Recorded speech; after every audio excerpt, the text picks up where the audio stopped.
Good morning, everybody. I'm Bill Anderson from Central Iowa.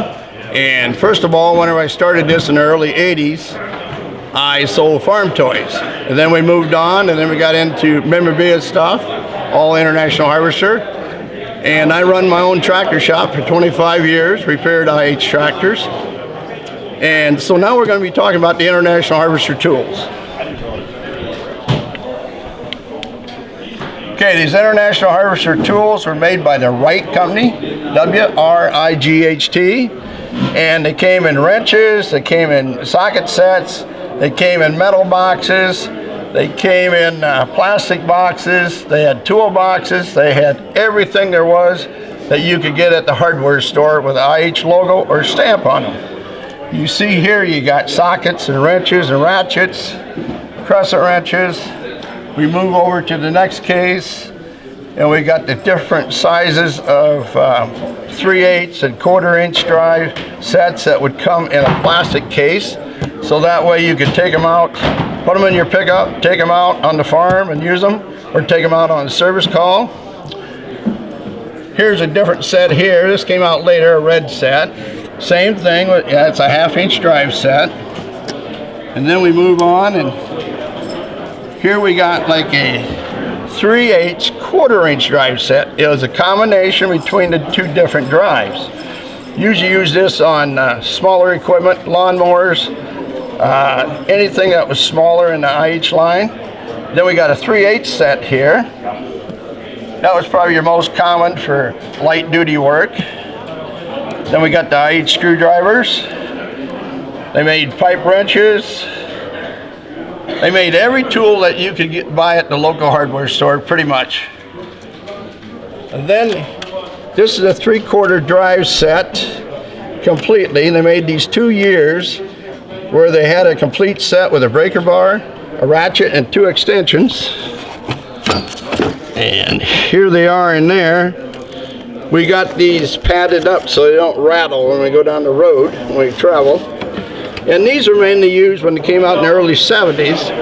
And what they use these for is like the 470 disc, whenever they replace the seal bearings in the disc, or you put the wedge locks on the tractors or dual wheels. That's where this 3/4 drive set was the handiest. This set here is probably more of these sold than any of those smaller sets. All right, now we come over here. This is a very unusual piece. They made different, they got battery clamps here for jumper cables. They got the IH logo on the gray right here. And they have the IH logo on the black clamps. Now these come in different colors. You can have like black and yellow with a black cable, or you can have this orangey cable with gray and black clamps that would be used. Yes, what we got here is a handyman jack. International just had their tag put on it. And this was used for all kinds of machinery. You had a flat tire, let's say on a disc or on a plow or something, you could jack it up, take the tire off, and then you could go ahead and take the wheel off, repair it, and put it back on. Those are very hard to come by.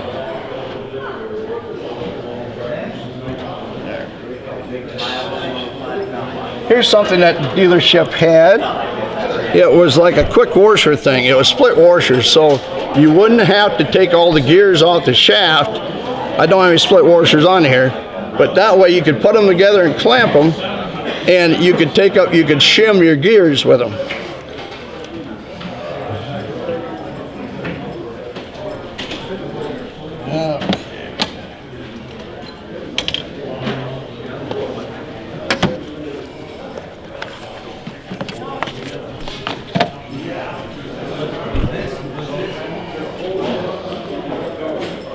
Okay, this is the International Harvester tobacco bag. It was made from the early 1900s to about 1960.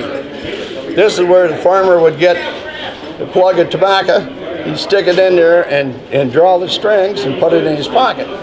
Well, sooner or later, this leather would decay and this cloth would disintegrate, And most of these got thrown away. And they're very hard to come by. There's two different variations. The writing are all the same. You see where this is a double string draw, and then you got a single string pull up on the bag. That's the only different variations they are in that tobacco bag. Okay, there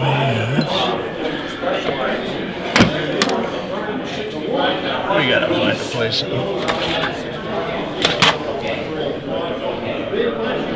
Okay, here is a kangaroo from Australia. It's got the IHC logo on it, and that was made before 1945. The later ones will have just an IH logo on it, and it was made from 1946 on. And it was made by the G-Long Company. I'll have to turn it over. The G-Long Company, and that was out of Australia, G-Long, Australia. What they made there was garbage packers that they put on the snub nose International Harvester trucks. And then that's why they made this kangaroo, because that's the animal for Australia.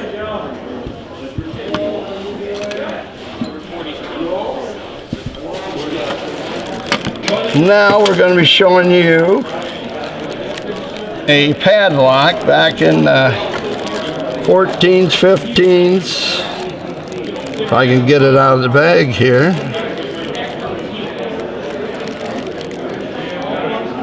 Got better fingernails than what I got. There we go.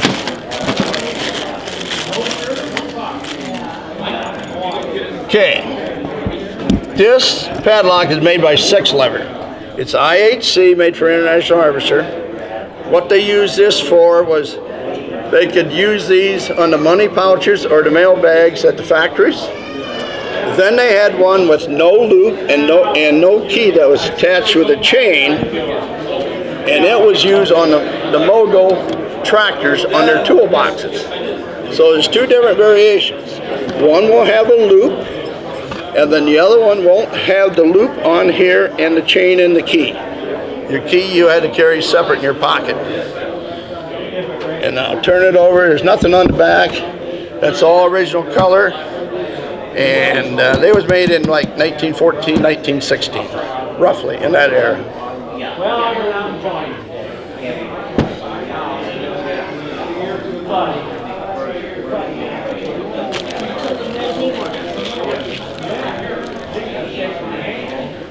Okay, now we're going to talk about some thermometers.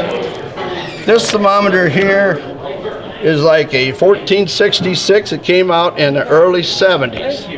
Majority of the thermometers that you see, these are dealer giveaways, came from Ray Lucas. 99% you see is Ray Lucas down here as a dealer. Well, this is from Weiss Equipment. This company is still in business in Michigan. And of course they don't have these anymore, but here's all the short line equipment that they sold. New Idea, James Way, New Holland, and Dealey valve, cream separator stuff. This is brand new in the box.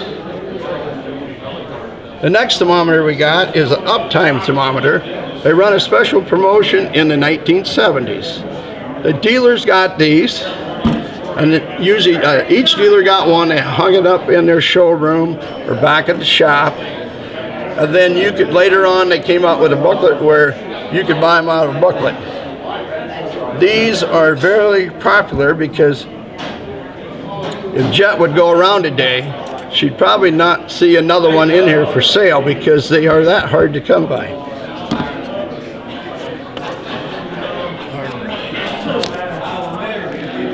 Okay, what we got here, she can view whatever she wants to, but we got an assortment of different signs.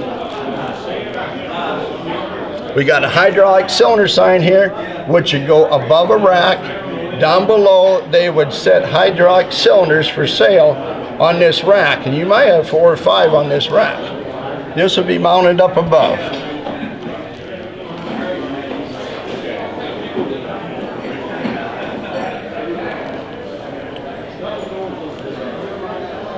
There's all different small trinkets here from all over. It's going to be impossible to go through everything. You'll see some more IH tools in these different cases, like a 12-foot ruler would be some of the tools that they had back in the 70s and 1984. Now we go down there. Now these are assortment of signs that all the dealers had. First of all, this sign here I think is only like 5 years old, but they only made 100 of this for an anniversary thing for Cub Cadet.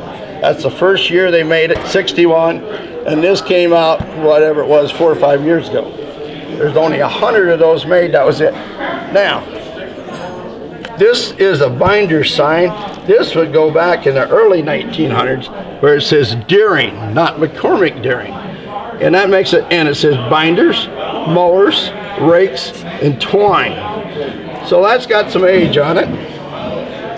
This is a information center. This would be set above like your, most dealerships had racks with little glass separated areas where you could put your small parts in. This would be above that, and it says information center. A lot of times this was used for your sales literature that was out in those days. This would range probably 1950s up to 1970s on this standpoint. We got a International Harvester tool sign, and with this they had 2 great big displays, and then they got a bunch of little ones. And what they did was they had this sign above all the tools that was sold at that time on a rack, and then you just go in there and pick out what you wanted. And this is a nut, bolts, washer, and pin sign. This would be above like a 3-tier rack that would have like metal boxes, and they have all those parts down below on a stand, and then the farmers come in and pick out what they needed for extra nuts and bolts and that kind of stuff. Hydraulic headquarters, that's probably one that we already seen already.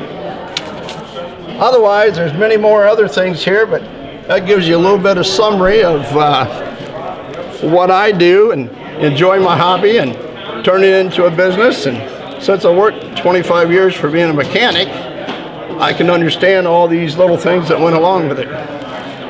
To a lot of people, they don't understand prices and they don't have the history behind it. So that's why Jed is filming some of us, that way you get some information. So I thank you for your time and hope you enjoyed the video.